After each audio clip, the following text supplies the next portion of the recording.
Oh, So God. what did you say when he said about my eyes being huge? Okay, get off it. I said that isn't nice, considering Yeah. he's not here. I Yeah, said I talking wait about until you he's being like here when I slag him off. Yeah, very well. No, nice one, Carl. You're an honourable man. Oh, well, I know, you see, the thing is, right, that made me think that it might be a little bit of truth in this. There is as well, that- the ear thing. Have you seen that with old That's men true, who yeah. have really long ears Yeah, and big noses? yeah. You mean Do that- they eat buns and walk around in the jungle, these I don't old understand. men? You mean that the ears and the nose carry on growing? Yeah. Yeah, they do, that's true. That's true, it's cartilage. Yeah, but it's not like sort of Pinocchio. No, after you're dead. You leave a body lying around, he's got huge elephant type Really? ears. If you left him long enough?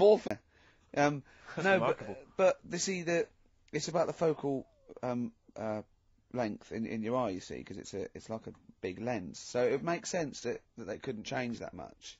Because an owl, do you know why an owl turns its head round? Sort of like 180 degrees. No. Because it can't move its eyes, because the eyes take up the whole, it's the biggest eye in the animal kingdom. The eyes take up the whole of its skull. Really? Yeah, and it has to move its, yeah. Has it got a brain in there as well? It's got a brain in there, yeah, above the eye, yeah. When I say the whole of the skull... Quite, yeah. There's also some space for the brain. What I meant is the two diameters of the eye is the diameter of the...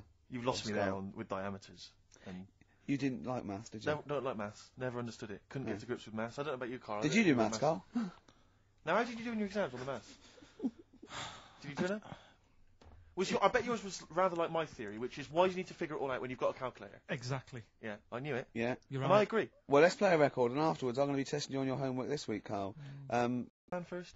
We could do... Oh, just to... No, they've got to No, know just to what remind they're people. dealing with, yeah. Carl's homework was to read all about, as you know, Che Guevara. Absolutely. Last week he did well on Rasputin, didn't he? Did very well on Rasputin. Yeah, and cast with flying marks there. So let's have a bit of Wu-Tang, shall we? Then let's have White Van Carl. Man. White Van Carl. Nice. Yeah. Don't erase none of that good shit.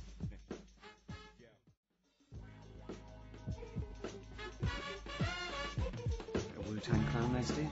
XFM 104.9, I'm Richard Gervais, with Steve Merchant and Carl Pilkington. Now, I just remembered something else Carl's in the week. I know it's forbidden to talk to him, but I'll tell you this. He was very excited about the Friends Reunited. He was a bit nervous at first, wasn't he, last week? But he was really getting into it. And in the pub he was talking about the people, and he said, I'd never go on a reunion, though. So I'd never do that. What, a school reunion? Yeah, and he wouldn't want to see anyone. And I went, well, I said, wouldn't you want to see those two lads with the big heads? Oh yeah, these were people you went to school with, weren't they? Yeah. Well, I didn't knock about with them. They were in the class. What were they called? Freaks. Right. Right. Okay. And he said, no, I wouldn't want to see them. He said, because what could you say? Oh, you haven't changed much. Right? And he said, and they wouldn't go anyway, would they? I said, why? He went, well, they didn't have any friends. Right. And I said, well, weren't they friends with each other? And he went, no, that would have been too obvious. Like, they passed each other and went, no, I know it's tempting, but let's not. Everyone would think that's just what we were going to do. Let's not do it. Yeah. So they didn't even hang around with each other. No. See, I must say, in my head, I've got something like it's like some sort of extra thing from Blake 7 that they're like some sort of lagoon monster, but they just had slightly oversized heads, did they? See, does your head grow? Your eyes don't, does your head? Because maybe they've got to a point now that it's all sort of caught up with each other. Well, at the time, the eyes were very small and the head was huge. Just a very big head. And Yeah. the fingers aren't going to change. Had webbed fingers. It was like the penguin in Batman. Really? Are you sure? No, honestly. Are you sure they weren't wearing mittens? No, seriously. Yeah, it wasn't home economics. They weren't getting something out of the oven, a very hot dish, were they? Every time you saw them. But why were there two, but they weren't related and they weren't friends? I don't know, I suppose it's like asthma and that, innit? Some kids have it. And it just was a Yeah, coincidence. but asthma's quite a common thing. Webbed hands, Carl. Yeah. I don't know, you don't think of it, do you, when you're a kid? You just sort of... Oh, when, yeah, when you first see them. Yeah. There goes the frogmen. Anyway, Carl, look, let's have a little quick session of White Van Man. For those that don't listen to the show regularly, the Sun, as you may know, has a section called White Van Man where a member of the public gets asked their opinions on the week's big political and social hot potatoes. Carl, we just thought it would be fun if you answered some of the questions. It's not so much questions, it's just your views really on these big news stories. What do you make of Olympic ski hero Alan Baxter testing positive for drugs? What did he do? Well, he won a gold medal. For what? He was a skier. Right. And he won gold medal, and they've just tested him positive for some kind of illegal drug. But what, I mean, if he did, why take drugs to ski? Why? Because all you do is balance. But imagine, it'd be amazing if you were stoned, like going down a hill. Yeah, it's not like you have But to... it's not going to help you, is No, it? it's not just like- gravity that's doing all the work, isn't it, with skiing? Yeah, but it's often to do with your athleticism, isn't it? It's to No, but help it'd be you- like saying, and we've just found out the people on the toboggan were on crack. It's not going to help them. You sit there and you go with the flow, Yeah, and you hold could on. I say, the drugs he was Apparently taking... that's his defence, Probably, Carl. he probably wasn't jacking up H or, dropping a few E's or getting stoned. He was probably taking more sort of, Steroids. performance-enhancing drugs, as opposed to him just, like, scoring some shit around the corner from someone, but that getting doesn't- off his tits and jumping in a toboggan. Doesn't mean that, does it? He wasn't off his nut. Yeah. You tested you pissed out your head. But why doesn't he just say, don't be stupid, why would it help? But it is, isn't it? Because performance-enhancing Hold drugs on, do. wait a minute, Steve, wait a minute. Carl, right, look at this way. Okay, look at me, yeah? Have I got his attention? Yeah, the lights glinting off your ring there. Yeah. You're attracted to. Okay, right, now, keep concentrating. Right. Some athletes, you're aware they take drugs, that's to build up Swimmers muscle. and stuff. Yeah, swimmers. For Runners. example, runners, yeah. Not only do they help build muscle, right, but they can actually, give them a boost performance-wise, Yeah. sort of like steroids and all this sort of stuff. Right? So that's the sort of thing we're talking about, okay? Right, so again, He wasn't why on a bong would that help before... you? What? Why would that help you when all you've got to do is balance on skis? Not when you're at the Olympic level. Yeah. There's a lot to do with, your body and your No, it's legs. practice, isn't it? It's like, if you've skied for years, then you've got good balance after a bit. Oh, do you know what, Carl? Do you know what? You've made a mockery of drug taking. Well done. Yeah. Right, next one, Steve. I hate this bit. I hate this. I don't know if you saw it. What did you make of Posh Spice's Warts and All documentary? Yeah, I saw a bit of it. What did you make of it? Off, aren't they saying, she's daft and that, but Don't make you. she's... I think they're alright, honestly. Yeah, I think they're all right. She's alright. I mean, I think David's really a decent bloke. Sure. Would Would you agree that he's quite a simple man? Yeah, but he's a footballer. He doesn't need to be... Do you know what I mean? It's like me. Yeah. Like, alright, I only got an E in history. Sure. But knowing about the Tudors doesn't help me press these buttons and put the next CD on. No, sure. Do you know what I mean? Yeah. So, good luck to him, and he's done well out of it. And it's just jealousy. Yeah. I remember, though, when I was back in Manchester, I was in Piccadilly train station, and he was there, right? Not as big a star as he is now, back then, but he was stood there, and I was so close to going over to him and saying, "Did you go to my school?" Because I recognised his face, but I didn't know who he was. Do you know when you sort of go, "Sure, I went to school. It's not the one with the big head." Yeah. But I do recognise him. Then my girlfriend got off the train, and I said, "I'm sure I know him." She said, "Yeah, it's David Beckham." And I was so thank close God to for your going over. girlfriend. Does she get an awful lot of scrapes, does she? She does, yeah. The fact that the pension crisis Sure. is going to force Britons to work into their 70s, Carl. You might have to carry on working into your 70s before you can claim a pension. I think it's a good thing. Because you see a lot of old people who look bored. Okay. And I honestly think if you keep your brain busy, Yeah. you'll live longer. Yeah. It's only when you actually shut down, right, that's when your body sort of dies because it doesn't feel it has a purpose. Yeah. It's like if you've got flu, keep going to work. If you have a day off, you just feel worse. You'll mope about at home. It doesn't do you any good. What about whatsoever. where do you draw the line there? What if you say lose a finger? Pop into work? Depends. If you can't concentrate because it's painful. But what if you're a typist? Or You're not going to pianist? type as many words, but you'll do more at work than you would having a day off at home. Sure. Okay. Tony Blair turning trendy with his Paul Smith designed naked lady shirt. I don't know if you've seen this. It's the one with the pictures of naked ladies on the cuffs. And finally, you see, this is what annoys me about this feature. It's just, what's that? So what? yeah, but it's the Prime Minister of this country wearing a trendy shirt with naked ladies on the cuffs. All right. Okay. And finally, what do you make of the fact that Top of the Pops have banned Will Young singing both tracks on the number one slot, and consequently he wasn't on there at all? They had to show the video. The first time anyone's ever made this demand. He wants to sing both the A and B side. Well, he It's, can't. it's double A, yeah. Double A side. That's what he wanted to. That isn't how it works, is it? Yeah, I agree, yeah. And the thing is, which one... I mean, at the end of the day, loads of people have bought it, haven't they? Isn't it Yes. like one of the Yeah. best? So it doesn't really matter what it does, because people have got it. They can listen to what song they want at home. Doesn't matter about what Top of the Pops do. Yes. And it's just annoyed me now. It's Who's annoyed you? just what goes on in the world. I'll tell you, you're better off not knowing. It's better being in my little world. If that's what people are talking about on the streets and asking the white van man, do you know what I mean? I think you're right, Carl. I think you're right. Shall I play a love dress now, aren't you? I've not had a good day. No, I know. We tell you about it later. It's not a good day. Well, I'm going to play a Neil Young track here of Harvest. It's Alabama. It's beautiful, and this is for Carl.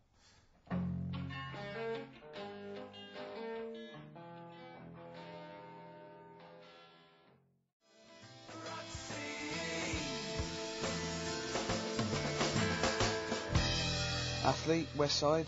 I still like that one. It's a good track. Yeah, I was worried it was a bit novelty. It would go off very quickly, but it's good. No, it's not bad at all. On XFM 104.9, I'm Richard Mays, with me Steve Merchant, Carl Pilkington. Steve. Well, we were talking about the news just now, and there was a story I heard in the week. I think it was on the radio, and I don't know all the details. But what I heard was that a number of, I think it was Falkland, maybe Gulf War veterans, were, I think, suing or complaining to the government because they wanted compensation for post-traumatic stress disorder.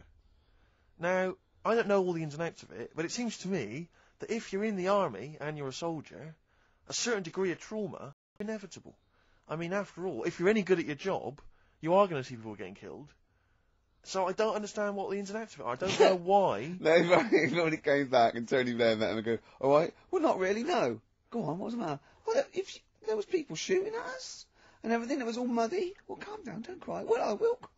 There was a drill sergeant just kept shouting, saying, "Look at you, stupid boy! This gun's not clean." I just cleaned the gun and it was fine, and now he's telling me to clean it again. Yeah, and the boots, they were shiny. He's got to do that. It's more distant. His neck was as big as his head. Well, yeah, but you don't know what they, I don't know what the ins and outs of it are, but what you got to do is make sure you know what you're going into. That's what I do. You got to check the small print. So if I was, going over to like the Falklands or the Gulf, I'd put my hand and go, will it be horrible? I go, you at the back, yes? Will it be horrible? It will be horrible, yes. It will be horrible. There will be shooting and lots of death and everything. I go, right, I'm not going to go. And they go, exactly. Okay then. Okay. That should be fine, yeah. Should be fine, yeah. Just like go, is anyone else scared about this? Pretty much all of us. Okay then, well, we won't send anyone then. Exactly. My brother went into the army, right, because he couldn't get a normal job. And my dad said, if you don't get a job by such a date, that's it, son, you're going in the army. And, when was the Falklands? Was it about 81? Right. And he joined back in like 81 or something. And I don't know, he was an older shot or something. Oh yeah. And he wrote back to my mum saying, a bad time to join, bad time in this. So she wrote. What bad time to join? That's so sweet, Carl, isn't it? That's like, dear Dad. Yeah, well done. Don't know if you've noticed. Yeah. I was on the dole, that's for sure. Thank you for joining. A month before the Belgrano. Anyway, go on. My mum called up, spoke to the sergeant, and said, "Can you leave him out of this one?" Can you leave him out of this one? What, the Falkland War? He's only just joined, and she called him Chuck, which he got done for. Like, she's one of them. I think it's a northern thing. Like, say, she called the sergeant Chuck, and the sergeant said to my brother, your mum, she's called up and asked if you can not go, which, of course, we'll see how it goes. But can what? You tell What her... do you mean? Why did the sergeant even entertain this? Well, Pilkington, come here. Your mum's been giving me a bit of earache. Now listen, tell her I've told you, but can you call her, because she called me Chuck and everything. Can you call her and say you don't mind? Well, not really. Oh, please, because I've promised her say you want to go. No, please, say you want to go. Why was he entertaining this phone call? Probably because he was new. What? Because he was new to the army, I suppose. Who? No, I mean the sergeant. I don't know. Maybe they do that. So what happened? He didn't go in the end? So he didn't go, no. You can't do it. But that's ludicrous. I love that. Oh, we went over the top. Pilton, No, I've got a note. Yeah. Is this really your mum? Yeah. Okay, no, this seems to be in order. Because I noticed it says, I do not want to go into the army. I don't want to go and fight. And it's crossed out and it says, "Mum, write this yourself." No, my mum wrote this. Okay, you definitely wrote this yourself. Your excuse. You're going to have to fill envelopes. No, I'm sure if he was needed, he would have had to go. But I think they made a bit of a special effort. They sort of said, "Oh." Well, it wasn't conscription anyway. Oh no, I was. But were the other soldiers going around just going? Pilkington. No, he ended up being a mechanic in there, and he got kicked out for going for a packet of fags in a tank. What? Now, wait a minute. Do you mean he nipped down the shops in a tank? Yeah. I don't believe that, Carl. You've Honest made that to God. That, and he went off with the sergeant's wife. so that didn't help, and he ended up getting kicked out. Sorry, your brother's a genius. I love this. First of all, he gets a call from his mum, go and let him up, and he goes, oh God. Then he goes, where's Pilkington? His mum's on the phone. Where is he? He's near your house, Sarge. Near my house? Well, why is... No reason. Well, when he comes back, when he's finished, tell him his mum called. Fags. Tell him to walk this time. Wow. This is ludicrous. So the sergeant found out that he was sleeping with his wife? Yeah, I don't know. I mean, Did your mum phone out and say, let him off? Let him off this time. Can he... Yeah. That's fantastic. But he misses it. I mean, I haven't seen him for about 11 years. But ever since he came out, he's just kept getting into trouble and that. And the army, you know, people slag it off, but I think if you're a certain type of person, it's good for you. It didn't straighten him out, did it? No. He was going down the shops in a tank, he was shagging someone behind their back. It's really weird. It's like back then, he was like a proper adult, and he had a house, and he collected crystal with his wife and that. And now, he hasn't got any of that. Has he got the wife? No. Has he got the crystal? Don't think he has. And he hasn't got the house. Seriously, I haven't seen him for about 11 or 12 years. Carl's stories always start off nice and funny, and then they just leave me empty and slightly depressed. I don't know whether to hug him or shoot him, put him out of his misery. Can we take Carl to the... phone in if you think I should take Carl to the vet and have him put down. Because it's just too stressful.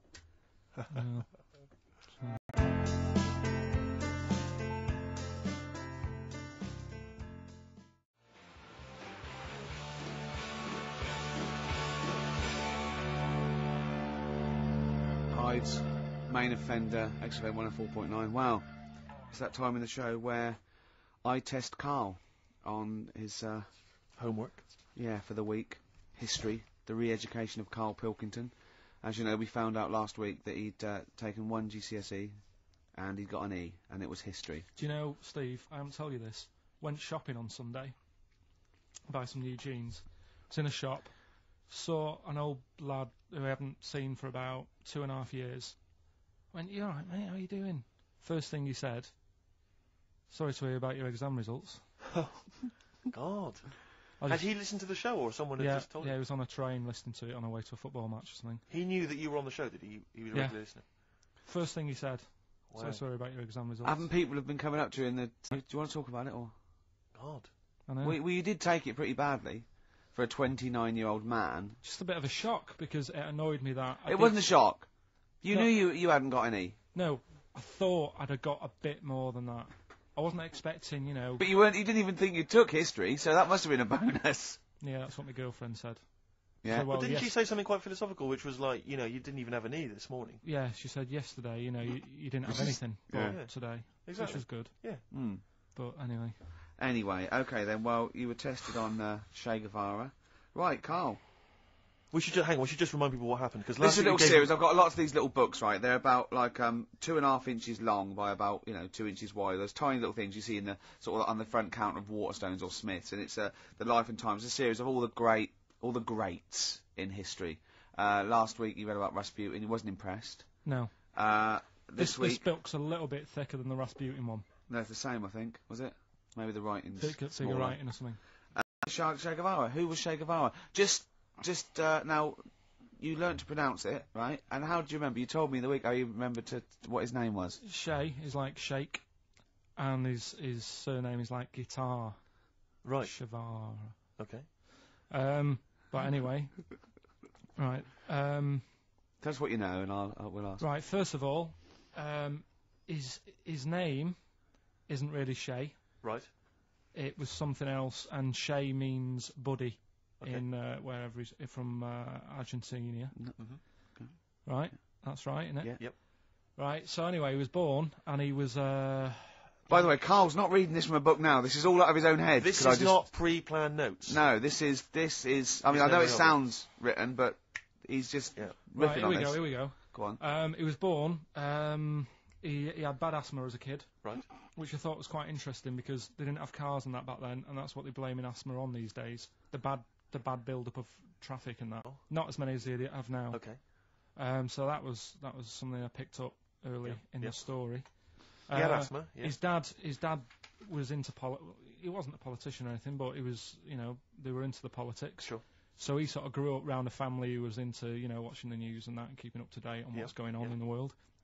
So that sort of rubbed off on him. he went to school. He was doing stuff on medicine. Yeah. Yeah, he wanted to be a doctor, or he thought he did. Yep. Anyway, he learned really quick. He did like 6 months work in about 3 months. So he could have some time off school or something. Right. So he took that time off and went to travel South America with his mate on a motorbike. Yep. Yeah. And he saw all this bad going on in the world. And he thought, oh, this is bad, this. Yeah. You know, I could do something here. I could change this, make it a nicer place to live. So he said, what I'm going to do is join a gang that sort of is against the government. Yeah. Right. Right. Am I right so far? Yeah. You're doing very well. Right. And the woman who he met, who was like running this gang, is a woman called Hilda, who he later married. All right. And Hilda introduced him to Castro. Right. Who was like the head cheese of the gang. Right. Who wanted to change things. Okay. And so she said, like, this is I think his real name was Engelbert or something like that. Ernesto. What? Ernesto. She said, this is Ernesto. He does medicine. Should have him in our sort of army. Yeah. So when there's injuries and that, he can make people better. Yeah. So he said, yeah, all right then. So he joined the gang, and they went went to sort of. I'm chopping it down a bit. No. Oh, sure. You're condensing. It's not in real time. No. So anyway, so they go. It feels like it. You see, this is why I just wanted you to ask me questions. Well, listen. Let's cut to the chase then. So, obviously, he made his name as part of the Cuban Revolution. Yeah. Do you know what date that was? About. No, I don't. Okay. And obviously, so he was a big involvement in that. Yeah. In which country was he caught? He was caught in Bolivia. Yeah. How did he die? They executed him. Yeah. They shot him, and his last words before he died, right? The guy's there with the gun, and he wasn't scared. He wasn't like crying or anything. He said to the bloke with the gun, he said, "Go on, shoot me. Be a man." Yeah. He said. Yeah. And they shot him. And did it tell you what happened to him after that? His dead body? No, but Suzanne was telling me about this the other night. She said there's more to it than that. They stuck it in a glass coffin, didn't they? Well, no, but before that they cut off his hands and his feet and sent them to the. No, and because they buried them in different places, and then they buried the body. I think they might have sent the hands to Fidel, but they buried him in an unmarked grave because they didn't want anyone to grave or his tomb as a place of martyrdom. But of course that just made him even more of a martyr because no one knew where he was buried. So it just meant that he was even more of a. Yeah, but that wouldn't work anyway, because if they did find out, that's more places people can go and sort of grieve. Do you know what I mean? If you've got all these different graves. What, with different parts of his body? Well, you've got a foot over there, and it's like, well, you know, oh God. His head over there. Thanks for what you're doing. Yeah. No, so all in all, essentially, what's your summary of Che? Yeah, you like him more than Rasputin, don't you? A lot better bloke than Rasputin. I can understand why he gets one of those little books. Well worth knowing about, and good bloke. Did a lot, you know. Crammed a lot into his short life. Yeah, but interesting bloke. But just on the subject of Che Guevara, Steve called me up in the week because he was going through the duty log. We love the complaints on the BBC duty log, and someone had written in because one of the Blue Peter presenters was wearing a Che Guevara T-shirt, and what did the bloke say? Yeah, this is a series of people can phone in and write and complain to the BBC about different things. Why would you complain about wearing something? Well, this was the thing. Is you complain about the best. There's some great ones. The best one, my favourite one that wasn't a complaint but was actually just someone had to phone in was what an excellent edition of Kilroy this morning. Yeah, but there's lots of that. There's things like Esther was superb. Yeah. Woman call one. Woman called. There was a brilliant one I remember once, which was Robbie Williams was wearing a Nike T-shirt on Top of the Pops last night. Product placement on the BBC. It's just all things like that. Yeah. But anyway, this was one phone call. There was a presenter on Blue Peter. She was wearing a T-shirt with Che Guevara's face on it. Right. And someone had written in and said, or someone had phoned in and said, very worried to see a presenter wearing Che Guevara's face on a T-shirt. Are you trying to turn my children into communist revolutionaries? Yeah. Imagine that. Imagine who's thinking that. Who's bothering to phone up with that information, Carl? Yeah. Who knows what they're going to say about this show? Yeah. I mean, you've been championing the work of communist revolution. Luckily, no one listening to this show can either write or operate a phone. So I think we're pretty safe. So thumbs up for Che Guevara. Yeah. Well done to Carl there. Yeah, no, I thought it was I did brilliant. all right, didn't I? But the thing is, Carl, my history's interesting, and yet you're clearly interested by that. You remembered that Carl, information. I've got another. I've got a few in the series. Can I give you your next week's homework? Go on. There you go. Oh. Read it out. Hitler. The life and times of Hitler. 1889 to 1945. Yeah. Do you know much about him? What was the significance of that last date? Why did he? What was that last date, Carl? Why do you think he died in 1945? End of the war. Yeah. Which I'm interested in. So this. Yeah. This will have stuff about Anderson shelters and that. It might not be covered in the Hitler biography, the Anderson shelter, but just check if there was a special Anderson chapter, Anderson shelter chapter. Well, I'll look forward to this. Yeah, It'll be interesting. Powdered Egg is page 4. Yeah. Excellent. Well, we're going to play a hip-hop. Yeah, it's time for a hip-hop hooray. People are absolutely in love with this feature, Rick, as you well know, and I know you're somewhat jealous of it. Yeah. This week, I know that Outkast are currently on the playlist, aren't they, with their new single, Whole of the World? Is that all? The Whole World? Anyway, this is a track from the big compilation. It's just a sort of compilation of all their greatest hits. And this is a good one. It's called Rosa Parks. Play it, Carl.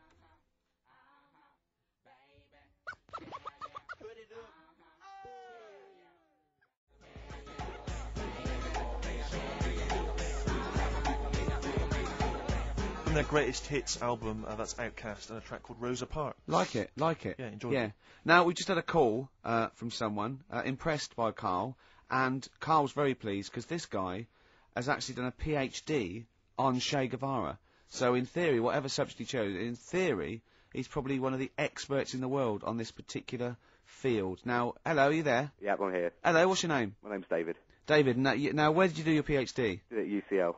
Did it at UCL, my old college. And what was the actual title of the PhD? It was Che Guevara's influence on class struggle in Europe in the 60s. And what did you think of Carl's performance? I thought he did really, really well. The only thing, I'd never heard those last words before. So Carl actually knows something you don't know. Yeah, possibly. Not take that as verified information. You probably wouldn't take everything Carl said as gospel. You'd probably look it up yourself, would you? I probably would have a look, yeah. Did you know about babies' eyes? Sorry? Did you know that babies' eyes don't grow? I didn't know that. You see, that's why you shouldn't take things Carl says as gospel, because it come out with something vaguely intelligent, and then say, "Did you know about babies' eyes don't grow?" Any questions that you'd want to test Carl on? Any thoughts? Any things he missed there on the history of Che Guevara? I think he did really well, and I think he should be congratulated. Because Carl has problems with understanding why people are interested in history, and even though he's been reading these books, he keeps saying, "Why does anyone care about history? Why is it important?" What would you say to Carl? I think he should maybe then look at who Che Guevara did influence and why he still influences people today. Yeah. Well, he knows that he influenced Citizen Smith, and he knows that if McDonald's ever wanted to swap Ronald McDonald for Che Guevara, it would cost him an awful lot of money. So he is trying to apply it to the modern world. He is having a go. Well, maybe Sheen have him on their T-shirts. Good point, Carl. Why do you think of that? Why do you think they have him on the T-shirts, Carl? I don't know. Maybe that was the design of the T-shirt. Maybe they wanted another T-shirt. Maybe they wanted Ronald McDonald, but didn't have any in. Sure. And they said, "Oh, we'll have that one there." Then. Well, thanks very much, Dave. Just before you go, do you think Carl would be an interesting subject for a PhD? Yeah, very much so. Yeah. Okay. Well, if you're not. Well, hopefully one day you'll become a professor, and you can maybe set that as some coursework. I could do, yeah. Carl Pilkington. Imagine that. Cheers, Dave. Imagine having an MA in Carl Pilkington. Thanks very much, Dave. Okay, bye. Cheers, bye. That's good. My teachers never did that. What encouraged you in that way? Never said well done. So Really? Yeah. But you never showed up. Yeah, you have to be in the same room. They were too really. busy saying, "Who are you?" yeah. No, but Mrs. Matthews, me head teacher. Oh, let's not lay into Matthews again. Oh, not Matty She Matthews, said not Grimble Matty Matthews. I'd we used to call never her. be a high flyer. If she could see you now. What did she say? You'll never be a high flyer. She said that to me, mum and dad, that evening. And that was after I'd played the drums in Little Donkey. She clearly didn't know what she was talking about. The picture sold.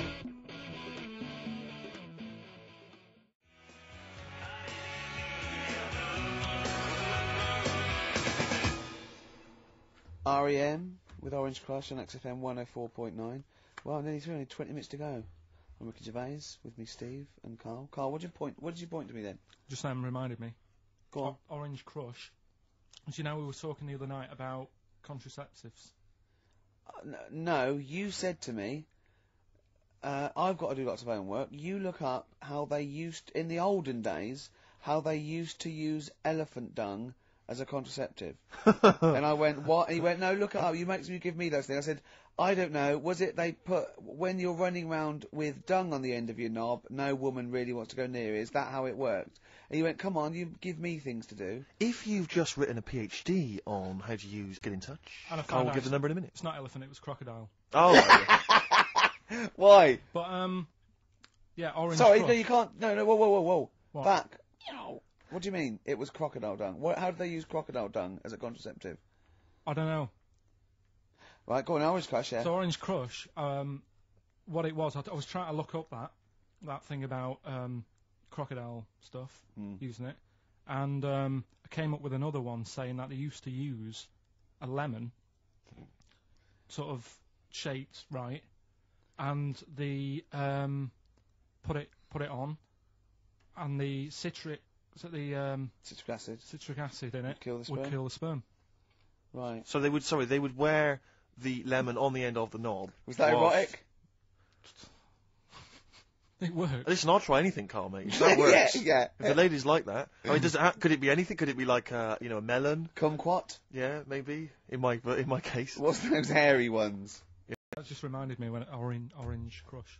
Well, thanks very much for that, Carl. It's and that I didn't even ask him to. No. Research that. He just... So Orange Crush reminded you of the lemon contraceptive. Okay. Jolly good. You could use it as a little lemon squeezer, couldn't you? It could be like a novelty lemon squeezer. You just stand in the kitchen, and then when someone wants to just come along and go on the end of your... Did you make this lemonade yourself? I did. It tastes funny. It tastes funny. Okay, yeah. Would you, Carl, this is a quick question to you. Would you ever sort of find yourself in a situation where you might confuse a woman's breasts with mountains? Is that a concern for you, do you think? No. Not a problem for you? Well, not if they're small and humble, I wouldn't. That's what I'm hoping. That's what, fingers crossed. If they were small and humble, then I'd pretty much not confuse them with mountains. Thank God. But I mean, if they were large and sort of pendulous, and with like quite rocky with snow on top, exactly. Then I'd go, hold on, love. Wait a minute. Hold on, love. I was into this, but now exactly. I feel like I'm alone. Carl, do you know what we're talking about? Who has done that? One more time. See, my breasts are small and humble, so you don't confuse them with mountains. Shakira. It's a lyric that taking me and Steve the nation by with. storm. It's quite a nice song. It's got it's very much like, it sounds a bit like Men at Work Down Under. Yeah, it's got the panpipes. Is this what's its kid? Who? Julio Iglesias. No, it's Shakira. Consequently, the word Shakira there being mentioned. I haven't heard of him. Okay. She's a big Latin star, apparently, big Latin American star. And anyway, just sing it again for us. See, my breasts are small and humble, so you don't confuse them with mountains. Which is a concern. It was always a concern. Definitely. A number of times she's woken up and there's been a fat bloke with a beard and a little Sherpa. She goes, "What are you doing?" And they go, "We're just trying to climb this mountain." Look again. Oh, sorry, love. Oh, it's your tits. I didn't realise. Oh, your tits. We thought we were. I can't believe it. I can't. Well, can we can't be? You can't